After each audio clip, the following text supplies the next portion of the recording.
1번 세디스트. 남을 괴롭히면서 즐거움을 느끼는 사람들이 있다고 합니다. 바로 세디스트. 그런 심리를 사디즘이라고 하는데요. 대체 왜 그러는 걸까요? 상대를 기분 좋게 해주면서 즐거워해야 하는 거 아닐까요? 근데 이 세디즘이 사실 우리 모두에게 다 조금씩 있다는 점, 그리고 진화 심리학적으로는 필요했기 때문에 우리 심리에 남아있다는 건데요. 왜 이런 성향이 인간 진화에 필요했는지, 그럼 우리는 어떻게 해야 하는지 한번 알아보겠습니다. 2번 권력욕.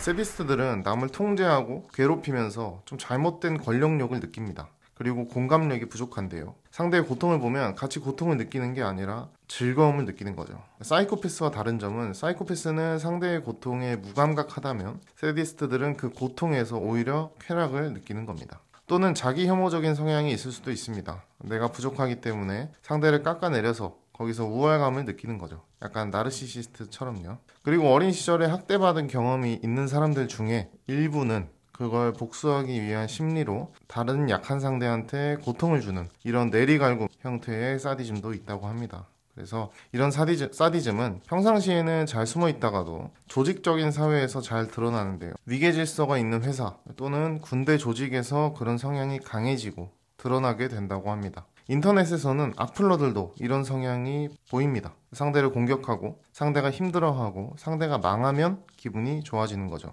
이게 뇌에서는 도파민이 나와서 쾌감이 느껴진다는 건데요. 왜 도파민이 나오는 걸까요? 3번 필요했었다. 우리 인간 역사를 보면요. 이런 사디즘 성향이 강한 사람들이 예전에는 더 높은 자리에 가는 게 쉬웠을 겁니다. 누군가를 제압하고 공격하고 이런 걸 좋아하면 생존에 더 유리하기도 했겠고요. 근데 현대에서는 그런 성향이 생존에 유리한 것도 아니고 높은 자리에 올려주는 것도 아니고 그냥 성격 안 좋고 이상한 그런 범죄자가 되는 거겠죠. 이 사디즘이 강한 사람들은 선천적으로 전두엽 부분이 활성화가 좀 덜 된다고 합니다. 그리고 공감을 담당하는 부분도 활성화가 좀 덜 되고요. 후천적으로는 이런 사디즘이 적었던 사람들도 군대나 조직 문화에서 윗사람이 되면 그런 권력이 주는 쾌락이 점점 강화되어서 사디즘이 강화될 수도 있다고 합니다. 어쨌든 이 사디즘은 현대에 와서는 상대를 고통스럽게 하는 범죄가 되고 적을 만드는 성향이기 때문에 이런 성향을 그대로 드러내면 안 되겠죠. 그래서 만약에 우리가 세디스트의 공격 대상이 되거나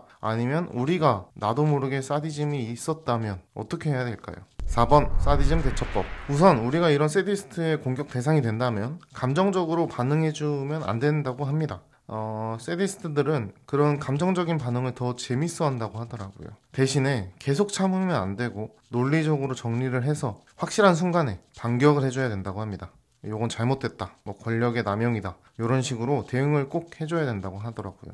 그리고 집단 안에서 세디스트한테 당하게 되면 혼자 해결하지 말고 제3자의 개입을 적극적으로 이끌어내면 좋다고 합니다. 만약에 상사가 그렇다면 그 윗선에 보고를 한다거나 온라인이라면 운영자에게 신고를 한다거나 이렇게요. 반대로 저희가 세디스트 성향이 있다면 그 성향을 어떻게 관리해야 될까요? 우선 남을 괴롭히면서 남에게 피해를 주면서 희열을 느꼈다면 그 순간을 기록하고 내가 어떤 행동을 했는지 어떤 감정을 느꼈는지 그리고 이것이 잘못되었다는 인지를 해줍니다. 이것만으로도 행동 교정이 충분히 된다고 합니다. 또 상대의 감정을 공감하는 연습을 계속 해줘야 된다고 합니다. 이것도 연습을 하면 높아진다고 하더라고요. 그리고 피해자의 입장에서 생각하는 습관을 들이면 행동이 달라질 수가 있다고 합니다. 그리고 우리 안의 권력욕과 이런 공격성을 무조건 억압하는 게 아니라 건강한 방향으로 돌리면 또 좋다고 합니다. 스포츠나 게임 이런 경쟁을 통해서 내 에너지를 좀 풀어주는 거죠. 그리고 그 속에서 리더십을 좀 연습하면서 권력을 막 부리는 게 아니라 신뢰로 사람을 이끄는 그런 경험을 해볼 수도 있습니다.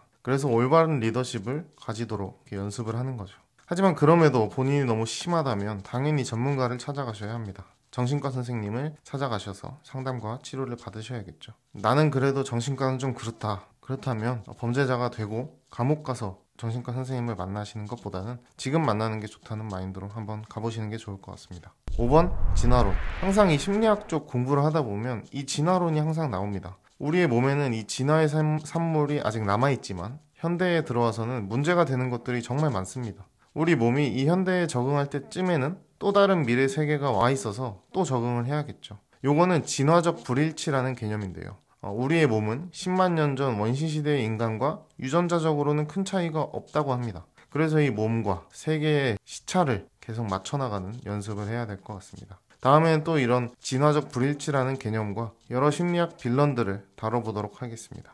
감사합니다.